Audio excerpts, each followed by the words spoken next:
You ask Tiger to solve.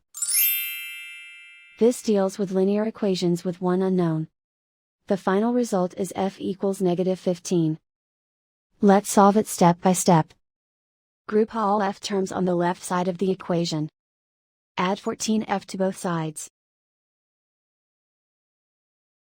Group like terms.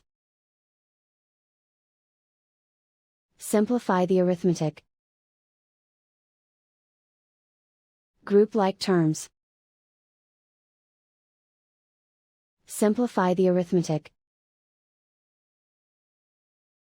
Group all constants on the right side of the equation. Add 5 to both sides.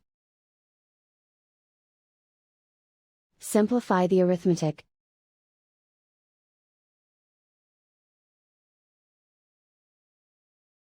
Convert the f into a positive number. Multiply both sides by -1.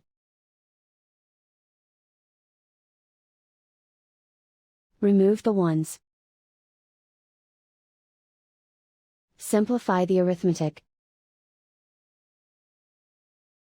And so the final result is f equals -15.